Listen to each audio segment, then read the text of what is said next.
Okay guys, we're going to finish up the chapter today by learning about different kinds of chemical reactions. And there's a lot of chemical reactions out there, a lot of different kinds, but I'm going to teach you the five kind of the most important and most basic chemical reactions. Okay, so let's get started. There's 5 types of chemical reactions that we're going to learn about in this chapter. So I'm going to list them here. Number 1 is called a synthesis reaction. Synthesis. When you hear the word synthesis, what does that mean? When you synthesize something, what are you doing? You're making it. So I would like you guys to make a little note by synthesis. It means to make. It means to make something. Okay? All right, so we'll learn about synthesis reactions. Number 2, combustion reactions. This is the type of chemical reaction that everyone likes, right? What is combustion, guys? Yeah, it's when you burn something, there's fire, right? So combustion reactions are really cool. We've got a lab where you'll be doing a combustion reaction next time. So that's what, we'll talk about the combustion reactions in more detail in just a second. Number 3 is decomposition reactions. What does decomposition mean? What does it mean to decompose? Break down. Let's make that note in your guided notes. So break down. Okay, so it means to break down. And that'll make sense as we talk about these kind of reactions in just a second. Okay, the 4th one, they're called single replacement reactions. Single replacement.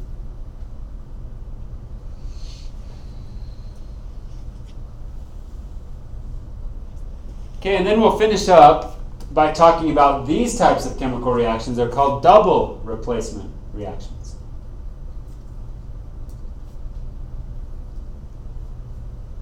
Again, there's more than just these 5 types of chemical reactions, but for your first year taking chemistry, if you can learn these 5, you're on you've learned a lot. So,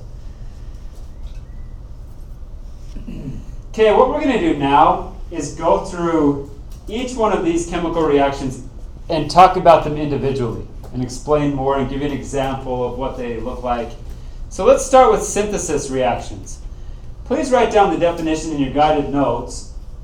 Synthesis reaction is a reaction in which 2 or more substances react to produce a single product.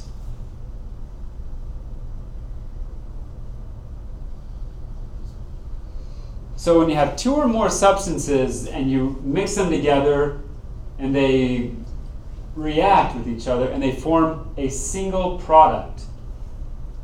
Okay, you're making a single product here. Single product. Okay, and there's a spot in your notes where it says example. What I want you to write for the example of a synthesis reaction is this right here. A plus B, so A plus B reacts, that's what the arrow means, the chemical reaction happens, and it forms AB. So you have 2 reactants here, A and B are separate reactants, you got 2 of them, and it forms one single product. An example of this in the real world is if you take sodium, and you've got 2 sodium atoms here, and you react that with chlorine, again 2 chlorine atoms here, that makes sodium chloride.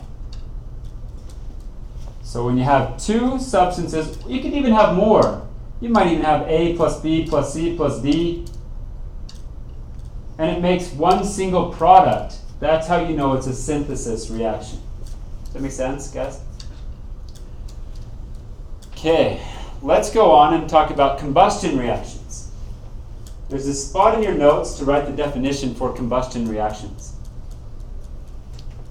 So when oxygen combines with a substance and produces CO2 and water as a product.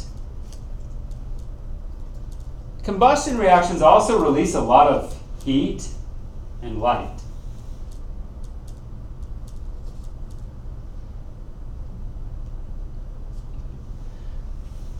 So one of the things that you have to have for combustion, you have to have oxygen as a reactant. Will you get anything to burn, guys, if there's no oxygen around?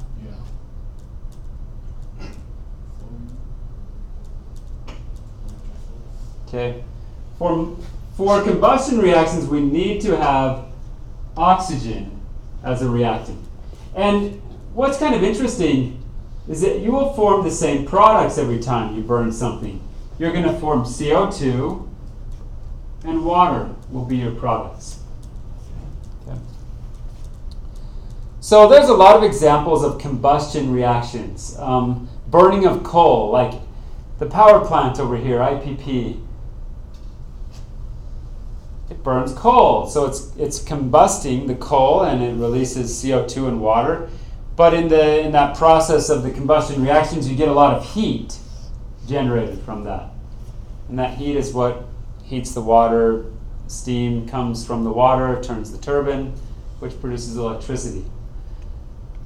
So I don't want you to write this example down, but I would like you to write down in your notes where it says example. Take a second and write this chemical equation down. Okay. Take a second and write that down, and we'll talk about what exactly this is in just a second.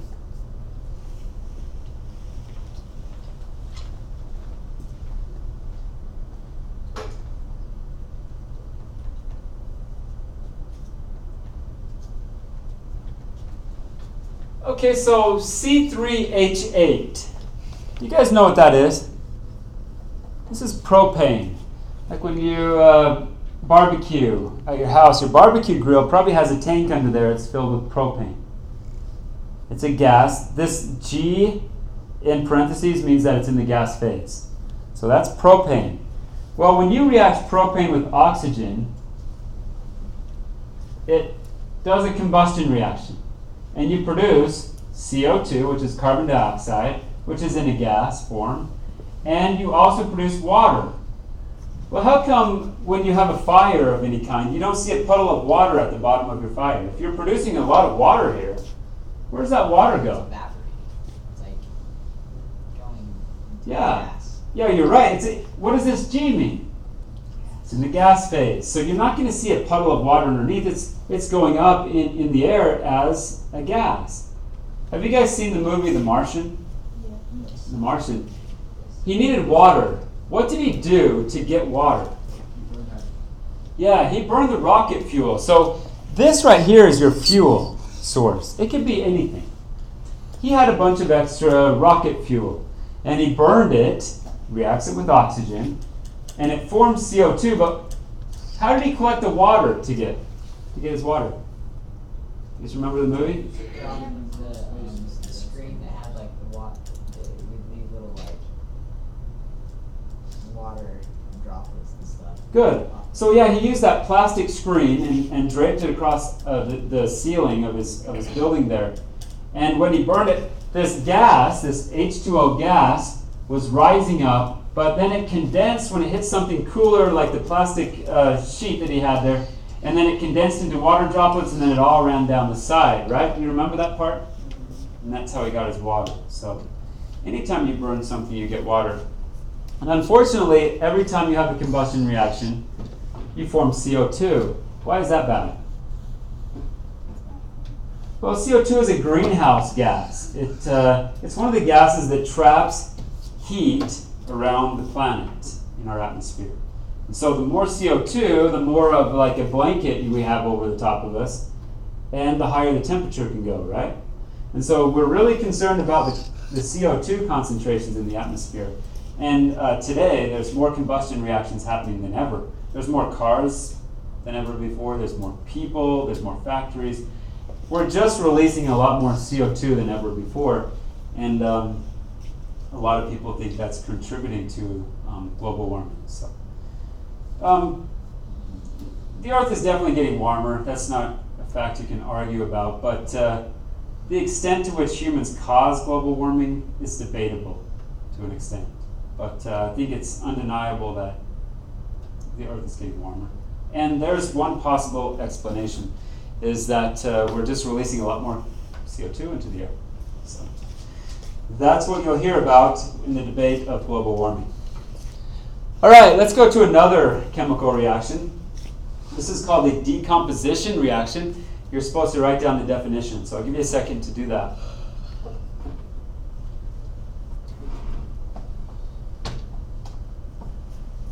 So decomposition reaction is when a single reactant breaks down into two or more products. So you're starting with one substance, and the chemical reaction starts and it breaks apart into two or more products.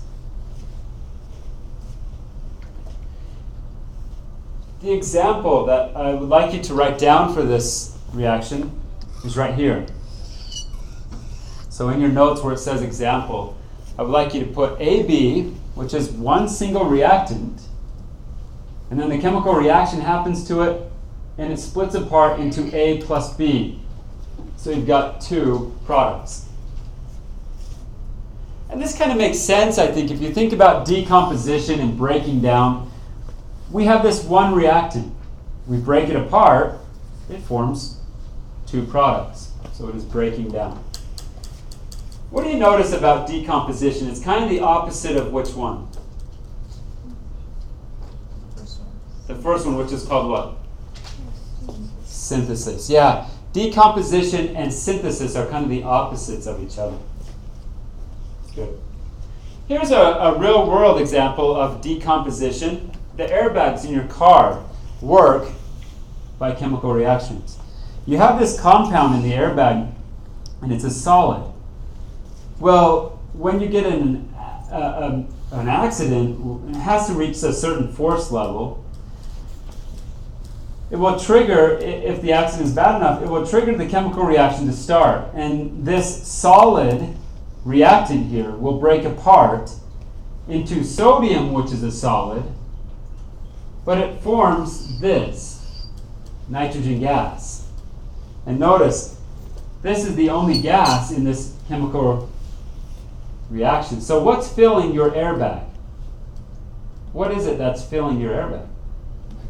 Nitrogen gas. Yeah.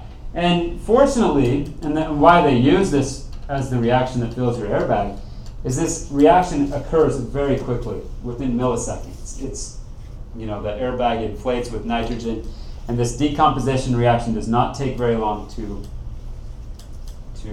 complete. So, anyway, just to summarize, a decomposition, you have one single reactant, it breaks apart into two, or maybe even more products. So it's when you break something down into more products. Okay, number 4 is a single replacement reaction. I'd like you to write down the definition. So single replacement reaction is a reaction in which the atoms of one element replace the atoms of another element in a compound.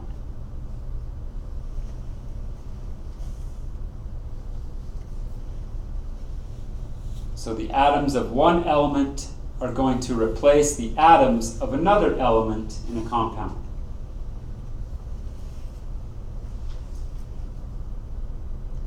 And so there's this switch. So one of the substances will switch partners with another one. And so it's called a single replacement reaction. The example that I would like you to write down is this one.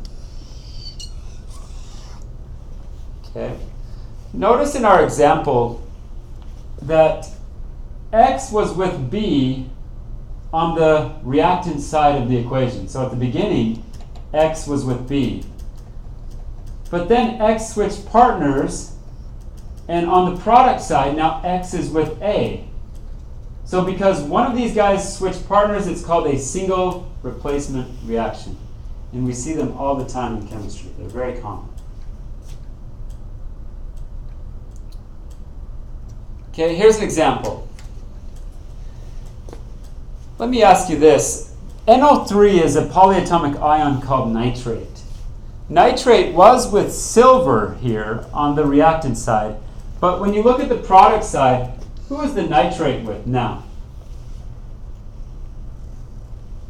Well, it's with copper. Cu is copper. So let me ask you this. What do you think attracts nitrate stronger? Would it be copper or silver? Which one has a stronger attraction for the nitrate? Copper or silver? Copper. Copper, because copper must have a pretty strong attraction because it came over here and took the nitrate from the silver, and in the product was copper nitrate. So that tells us that the copper has a stronger attraction for it. Okay, good job. Yeah, we see those. They're very common in chemistry. Here's something. What does the S mean in parentheses? Solid. But we're seeing something right here. What is AQ? Did we talk about that? Yeah, it's like liquid. Yeah, it's like liquid. AQ stands for aqueous, and aqueous means what? Water. Water. So this silver nitrate is dissolved in water here. That's what that means. Okay, the last one is called a double replacement reaction. And you've got a spot to write down the definition. So double replacement reactions occur when ions exchange between two compounds. So now both substances switch partners, not just one. Both partners or both substances are switching partners. The example that I would like you to write down in your notes is this one right here. So AX plus BY goes to AY plus BX. And notice, the X is going to switch partners and go with the B, and the Y is going to switch partners and go with the A. So now both of them are switching partners.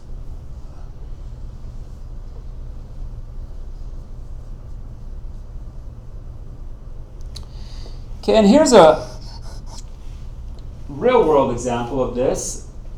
Calcium hydroxide plus HCl goes to calcium chloride plus water. Now let's look, guys. This hydroxide here is going to switch partners. It's not going to go with the calcium anymore. It's going to come over here and grab this H. What do you get if you take hydroxide and add another hydrogen? What did it form? Water. Okay, that's H2O. Well, the chlorine is coming over here and it's going to go with the calcium. So in the end, both substances switch partners. It's called a double replacement reaction. We have a lab in this chapter. You guys will be doing a few double replacement reactions and seeing what forms. So. Okay, all double replacement reactions either produce water, a precipitate, or a gas.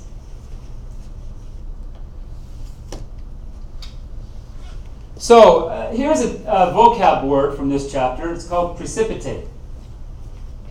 Please write it down. There's a spot for you to write this definition in your guided notes. So a precipitate is a solid produced during a chemical reaction in a solution. So when you think precipitate, I want you to think it's a solid that forms when you're doing a chemical reaction of solutions. That's kind of crazy, isn't it? In your lab, in this chapter, you're going to mix two solutions together, two liquids, and it's going to form a solid. How does that happen? You have two liquids, you're going to mix them together, and you're going to form a solid. Well, that solid that forms, it's called a precipitate. So it precipitates out of solution, and you'll see it. It forms a solid, and then the solid sinks to the bottom of your test tube because it's more dense, and that's called the precipitate. Okay, I've got a practice problem here. In your guided notes, I know I didn't leave you space to do this, but let's just go across the top or the side of your guided notes. Across the top would work well. And let's... We never went over solving. Oh, we're not there yet. We're not there yet. Okay. But I want you to number across the top of your page 1 through 5. Okay, I've got 5 examples here, and I want you to tell me what kind of reaction it is. Okay, so number 1. So across the top of your page, you're going to put 1. Don't write this. I just want you to tell me, What kind of reaction is this? So look up here and write it down. Don't say it out loud yet. We'll let you get to the end and then we'll talk about it. So number 1, here's number 2. So across the top of your page, just write 2. Tell me what kind of reaction it is. Again, you don't need to write down this. Just tell me what kind of reaction it is. Okay, number 3, 4, and 5.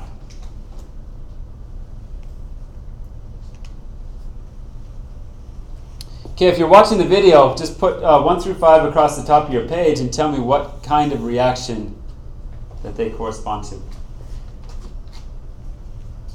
I'll give you a second to do that. Okay, so let's see how you did here. What'd you guys put on number 1? Synthesis. Yeah, that's a synthesis. How do we know that, guys? What's the dead giveaway? How many reactants do we have? 2. And how many products did we form? 1. So we're making one product from many reactants. That's definitely a synthesis type of reaction. Okay, let's go to number 2. What's happening here? What did you guys put, first of all? Decomposition, okay? What's the dead giveaway? How many reactants did we have? 1. How many products did it separate into? 2. So when it breaks apart like that, that is called a decomposition reaction. Decomposition. Okay, number 3. Let's see if you got this one right. What's happening? What did you guys put on number 3? Combustion. I put the double. Or is it double replacement? Yeah, it's a double replacement, isn't it? Okay? If you look here, the hydrogen is switching partners and it's going to go with the OH to form what? What's H plus OH? Well, it's H2O. So that's where the water comes from. The sodium is going to come over here and grab hold of the chlorine, and it's going to become sodium chloride. So this is a double replacement. I got a new pen, so it squeaks a little bit, but it'll work itself out here in a second. Okay, number 4, what did you guys put? Combustion. Combustion. Yeah, what's the dead giveaway for combustion? You've got to have oxygen on the left side, and what 2 products are you forming? What's this one? Carbon dioxide and water. Okay. And so that is combustion.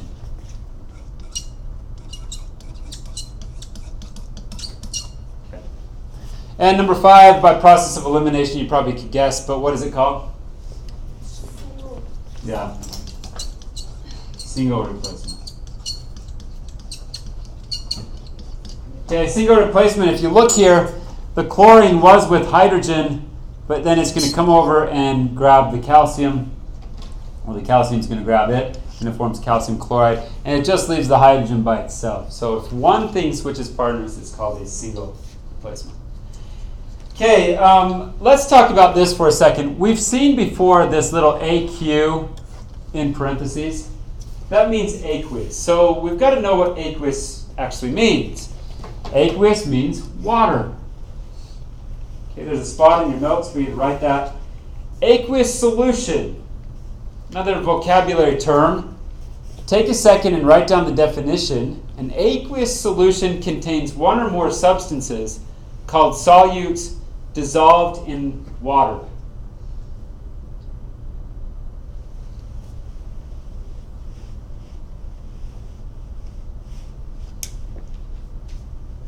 So an aqueous solution contains one or more substances called solutes dissolved in the water.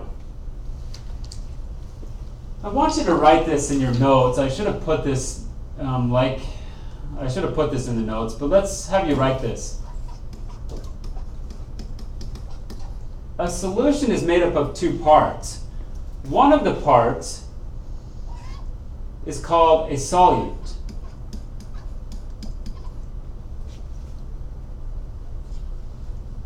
The other part that makes up a solution is called a solvent. Solute and solvent will make up what's called a solution. And you're going to have to know the difference between a solute and a solvent. And when I was learning chemistry, this was very difficult for me to kind of keep them straight. Everything starts with an S. I couldn't really remember which one was the solute, which one was the solvent. And so I've come up with a way that I think will help you. But it's very important to pay attention here. Okay, so a solution is made up of two parts, a solute, a solvent. The first part, let's talk about solutes. The solute is the particle that is dissolved in the solvent. So the solute is the particle that is dissolved in the solvent.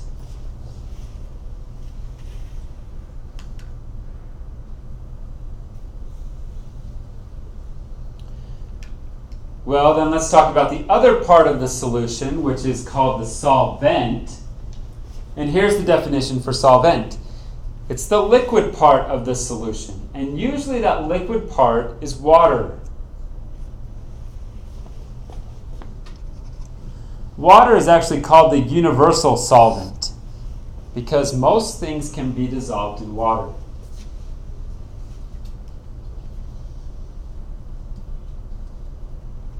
Okay, so we got the solute, which is the solid part that gets dissolved. The solvent is the liquid part. Usually it's water.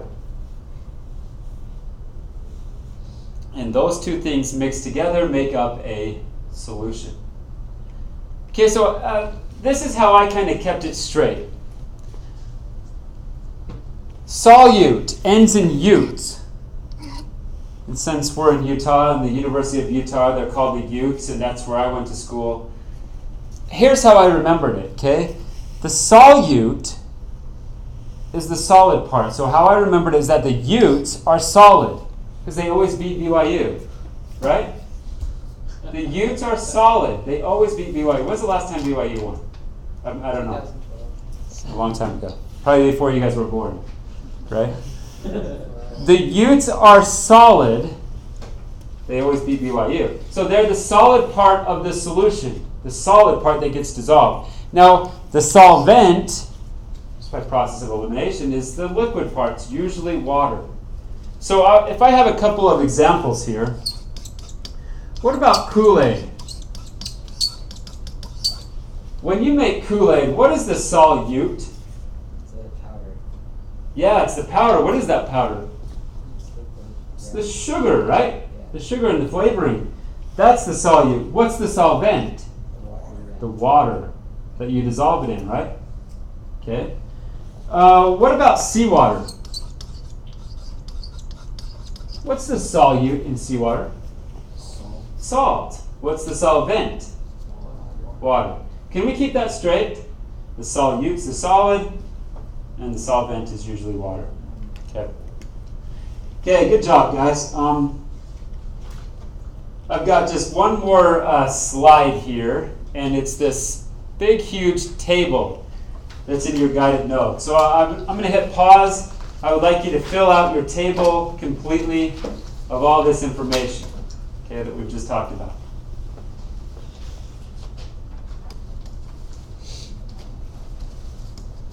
Okay, so hopefully you wrote down everything on this table. It does summarize all of the types of reactions that we talked about today. So remember, there's 5. Without looking, guys, what are the 5? Don't look. Synthesis, combustion, single replacement, double replacement, and decomposition, okay? I just want to quickly run through the synthesis. It's when you have 2 or more reactants and you make a single product. What's the opposite of a synthesis reaction? Decomposition. If you look, you have 1 single reactant and you're making multiple products. Okay, combustion. What do you always have to have in order for combustion to work? Oxygen. If you have no oxygen, you have no flame, you have no combustion. What are the products that you always make in combustion? Water and CO2. Okay. Which one is a greenhouse gas? CO2. Okay, single replacement is when one substance switches partners with another one. So we see that the X was with the B, now it's with the A, so it switched. Now double replacement is where they both switch partners. And I think they're pretty easy to see that. So anyway, hopefully you learned a little bit about the different types of chemical reactions. And that is it for the chapter, guys. We're done. So next time we're going to do a lab where you're going to be making hydrogen balloons and then doing a combustion reaction with them. So it's a cool lab, and hopefully this helped you see the different kinds of reactions that we see in chemistry.